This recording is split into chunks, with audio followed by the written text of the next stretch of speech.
দেখো, প্রথমে আমি এই অঙ্কটাকে ডিটেলসে করাই। যে এখানে বলেছে যে সোনা ওয়াটারের থেকে 19 গুণ ভারী। মনে করো ওয়াটার আর গোল্ডের রেশিও নাহলে কত দিয়েছে, 19:1। আবার দেখো কপার মানে কি তামা আর ওয়াটারের রেশিও কত বলেছে, 9:1।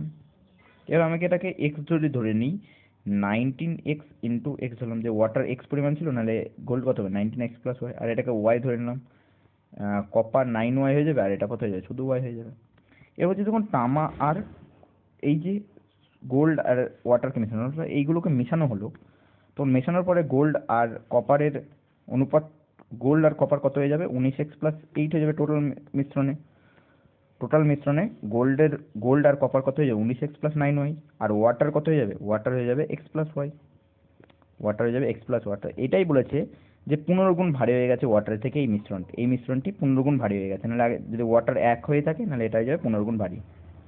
ঠিক আছে, তো ওয়াটারের থেকে 15 গুণ ভারী হয়ে গেল, যেটা আমি একদম করে ফেললাম এখানে করে। এবার এইখানে করে আমাকে এবার শুধু সলভ করতে হবে।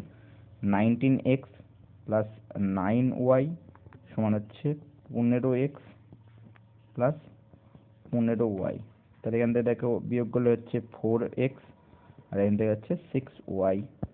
তাহলে এক্স আর ওয়াই এর রেশিও কত হয়ে যাচ্ছে, এক্স আর ওয়াই এর রেশিও হয়ে যাচ্ছে 3:2। নাহলে এই অনুপাতে তোমাদের মিক্স করতে হবে, 3:2 অনুপাতে তোমাদের মিক্স করতে হবে। অপশন এ হয়ে যাবে রাইট অ্যান্সার।